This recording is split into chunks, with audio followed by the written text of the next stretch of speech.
Be the Talk, episode 342, featuring Liam O'Neill.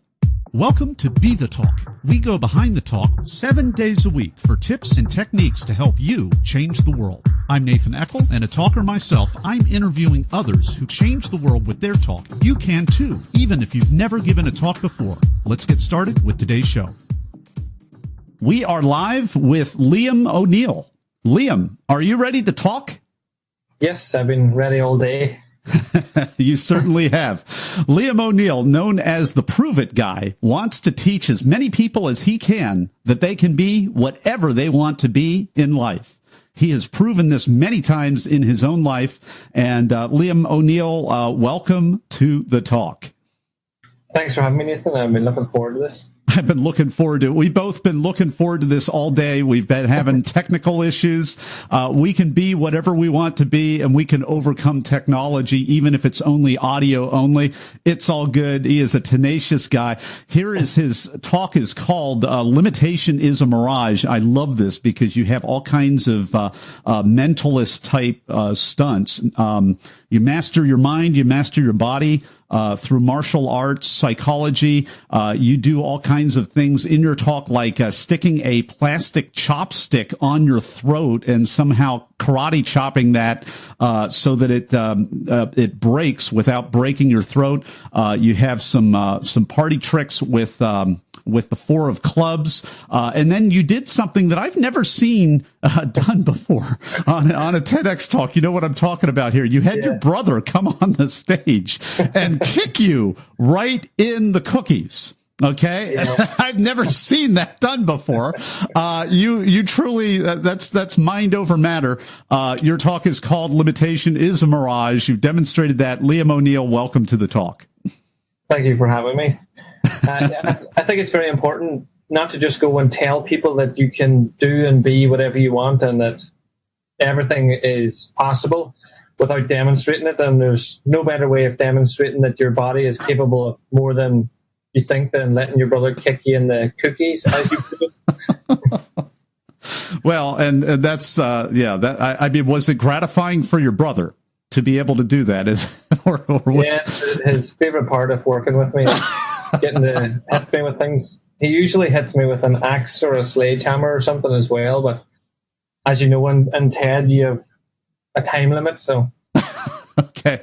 Well, you know, and a sledgehammer or an axe, that may be going beyond TED to like a Guar concert or some kind of some kind of other venue beyond the ideas worth spreading banner. So I'm glad you stopped it being kicked in the midsection. Yeah. Oh my gosh. So limitation is a mirage, and this is a play on words because it's a play on your name, Liam. It's almost like Liamitation is a mirage. When did you first make that connection between your name and limitation? One of my mentors, he's a writer, Ian Rowland. He just loves writing stuff. And when we came up with my talk, and I was talking about the fact that I believe that people just keep putting limits on themselves that don't exist. It was actually him that, because he loves words. So my name is Liam. So limitation is a mirage. So we started to play with things, and then we both decided that was going to be the plan, and it fit well with my whole message that I've been delivering for years. So. Oh, and it certainly does. And I just got it right now. It's an acrostic, Liam. Limitation is a mirage. Okay. And that's even closer. That really does fit totally right there. Pardon me. It's been a long day. You've seen me interview like 13 people today, and I'm just making that connection right now. So, man, isn't it great to have a mentor, have somebody who's a thinking partner who can help see some really neat hidden things like that, maybe mirage type things that are just too close to us to be able to see. Yeah, I think everyone should get. It's one of the things I teach a lot is you should have a mentor. Like I could study for the next 5 years to work out how to develop my own podcast, or I could just get you to mentor me to teach me how to develop a podcast. That will save me so much time and give me so much more information than you're going to get on your own. You're going to get the experience that they have rather than just what you read from a book or a forum. So I think everyone should get a mentor in anything that they're trying to achieve. And also it's someone that can give you that extra kick whenever you start to slow down. Always nice to have a little kick. So, yeah, I mean, your talk was highly interactive just because you wanted to demonstrate this mind over matter limitation is a mirage. So, not all talks are like that. There's kind of a genre of TEDx talk where there's someone doing feats of strength or mental feats like you're doing. How did that come off from you? Just from a kind of a performance tactical standpoint, were there parts of what you did that took a little longer than you thought? Were there parts that you had to maybe tweak behind the scenes to make them fit? Were there things that didn't quite go as planned? Because it was really a series of short performances that you weaved into a talk. And that makes it extra challenging for you to be able to do that. The goal was always the same. The goal was to go out and tell people that they can achieve anything in life.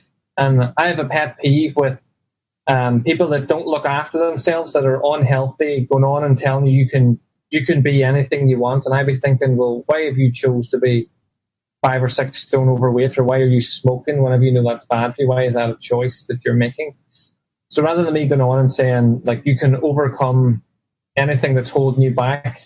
Like, even I wrote a book. I never read a book till I was 16. So even to be able to point that out to people. And so it was the hardest part was just to tie it together, because I was used to doing it as a martial arts instructor, just to demonstrate the skill of a martial artist.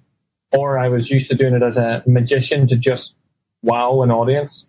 So to try to make those things have a clear message that people could go away and think, well, that wee tiny guy managed to get kicked or not die when he broke a chopstick or whatever. So if he can do that, maybe I can go on that holiday that I'm afraid of going on, or maybe I can write the book that I want to write. So I think that was the hardest bit. It was just tying it together so people didn't just, I don't want people to leave my talk and to say, that guy got kicked in the cookies. I want them to go away and say, that guy said you can control pain, and then he got kicked in the cookies and still continued on with his talk, proving that he could control pain. Yeah, and you didn't miss a beat. You just kept on talking in your normal voice, which does not. I mean, that really proves the veracity of what you were able to do through your mental control. So, I mean, did you get the gratification of hearing people come back to you after the talk, or maybe later that day, and instead of them highlighting some of the more sensational things that I've done for the sake of the podcast and a little bit of entertainment value here, but did you actually hear from people, hey, you really inspired me to go out, I thought that this thing was a mountain and now I know it's not, and they went out and did it? Yeah, and to be honest, I still get that. The TED Talk was maybe 4 years ago, I think, and I still get people coming up to me, and what I really like about it is a lot of them have said the thing about my pet peeve. They've said to me, like, I've seen a lot of motivational speakers tell me I can do stuff, but when I look at them, they don't look healthy, or they don't look like they can achieve things. They look tired. Whereas, like, if you follow me online, I live my life how I don't have a highlight reel on Facebook or anything. I just do what I do. So for people to come up and say that, I inspired them by the fact that I said you could do it, and they were thinking of this. Like, when I do the chopstick and I'm saying you can do anything, they're like, yeah, we've heard this before. And then I do something that they think could potentially kill me, and I don't die. So then they're thinking, well, maybe this guy knows a bit more, and it's been very, very good in that way. Like, people are still coming up on after seeing it, but I still sell it the way you have. I sell it like, if you want to see me get kicked in the cookies or break you got to. Go and look at my TED Talk. Which is great. So, I mean, kudos to you, Liam, because you're not just talking the talk, you're walking the walk, and you're actually getting, kicking the kick or being the person. I think that's really powerful. There really is a disconnect many times from just the feel good motivation and the well wishing, but it really does take a deeper place to really be able to inspire people in a world where it's so easy to just talk the talk right there. Yeah. My question for you, I mean, if I'm an organizer and I invite you, or I accept your application and bring you up, I guess I would be a little nervous if somebody's putting the chopsticks there and doing all kinds of death-defying, having his brother kick him in the nuts and all these things. What kind of pushback did you get from the organizer and the team, or did you make it very clear either in your application or if they invited you in your acceptance that they would know what they were getting into with this kind of a talk? The way I worked around that is I explained it all as a magic trick. So I basically lied. I told them it was all magic. And a magic trick. There was nothing that could possibly go wrong because it was all it's nothing. magic. I'm laughing. I'm interrupting you by laughing, but that's wow. Okay, that's one way. Okay, so if you're listening to this, that's one way to get around it. Yeah, I really wanted to do the talk, so I thought I can't tell them what I'm going to do because I know they'll freak out. I did explain that it was magic, and I am ranked the number one in Ireland for the two martial arts that I do. Mm-hmm. So I'm the top rank in the country for what I do.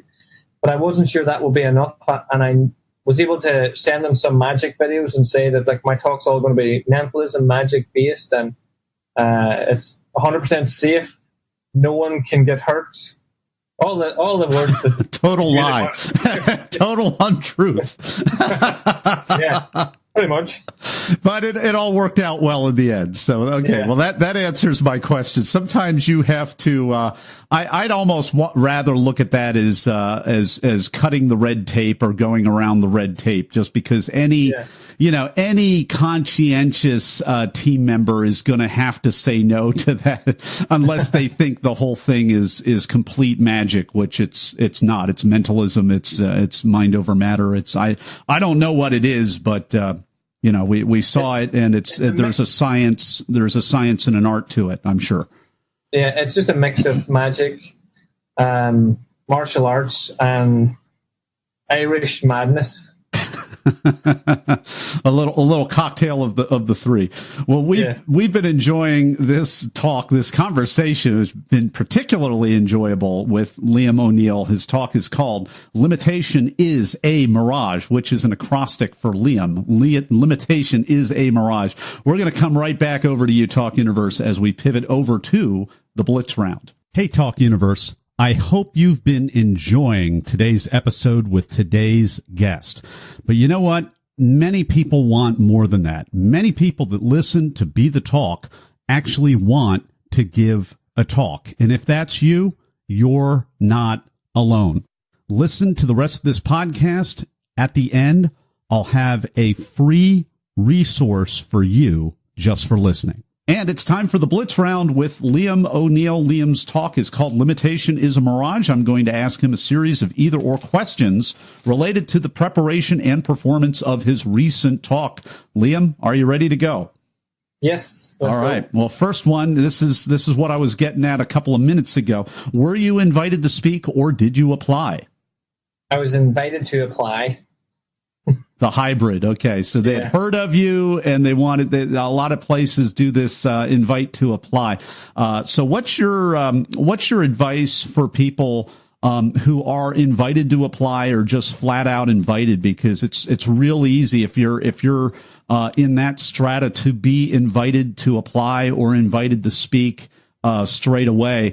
It's real tempting not to give it your all and not to do the work to really fit the format and just kind of get by anyway. What would you say to people that really, that are kind of having that temptation just because they're always speaking everywhere?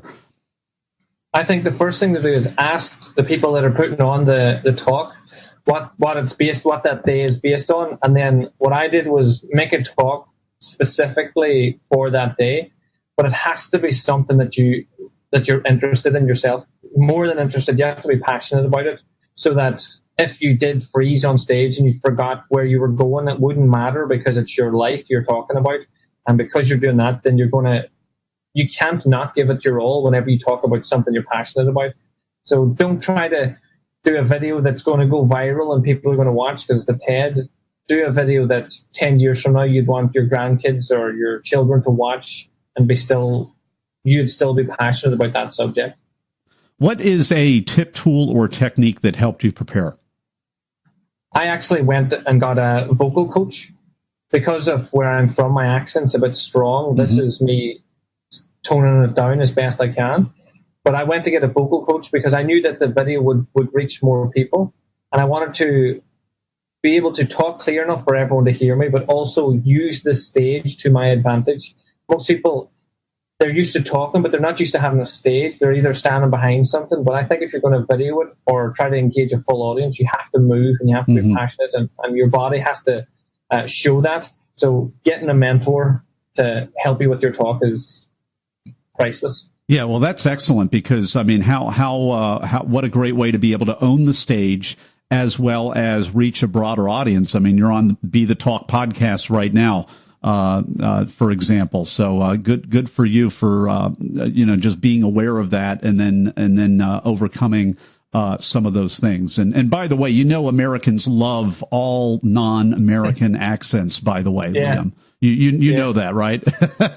Yeah, I spent time in Florida, and I used to make my accent even thicker when I was there. Smart man. All right. Well, Liam, were you an opener? Were you a closer, or were you in between? I was in between. I was near the end of the day, so about 2 from the end. I think my job was to liven the audience back up after they had a full day. I think it was to just reawaken the audience for the last couple of people. Yeah. What's your advice for other people who are in the middle? I think the advice for no matter where you are is imagine it's your audience, that the only reason that they are in this room is to hear you talk, and remind yourself that they could have just stayed at home and listened to someone like Elvis sing a song. You could do whatever you want, but they have chose to come to hear you. And because of that, you'll be full of energy and you'll just give the best talk you possibly can. I feel that way. Absolutely. Well, we've been enjoying this Blitz round with Liam O'Neill. His talk is called Limitation is a Mirage. That is an acrostic that says Liam. Limitation is a Mirage. We're going to be back in just a moment for the final word of advice. Before I do that, I want to let you know, make sure to watch this. You're going to get to see Liam get kicked in a very normally tender, painful place. This is something I'd never seen on a TED Talk before. So you want to go to BeTheTalk.com. We're going to have a link to Liam's talk right there. And you can go to, of course, limitationIsAMirage.com to find out more about Liam, be able to connect with him, and perhaps find out how you too can learn a few of these interesting party tricks and otherwise if you wish to do that. So we're going to be right back in just a moment with Liam O'Neill and the final word of advice. Hey, Talk Universe, I hope you enjoyed today's episode. And if you want to give the talk to change the world, but you don't know how or even where to start, no problem at all. Go to BeTheTalk.com/get accepted for my new 5-day email course that'll show you how. Absolutely free. Just go to BeTheTalk.com/get accepted. And we are back with Liam O'Neill. It's time for the final word of advice. Liam, what is it? My final word of advice would be that no matter what you're passionate about and what you want to speak about, people will want to hear it. So a lot of people think that they're in a wee niche, and you're not sure that others will be interested in what you're interested in. But from my experience, people are interested in everything. So you will find the people that are attracted to you and that want to hear your talk. So trust in how you've spent your life and what you're growing within. So like my idea is limitations and mirage. The more I talk about that, the more people realize that they can open their life up to such a bigger world. So I think that's the most important thing, is to trust them in what you know, and then just deliver it as if you're delivering it to yourself, because they're the people that are going to want to hear it. Liam O'Neill, thank you so much for coming on the talk today and sharing your wisdom with Talk Universe. Thank you for having me. It was a pleasure. Thanks for listening to Be the Talk. For tips and resources to help you change the world, go to BeTheTalk.com. See you tomorrow.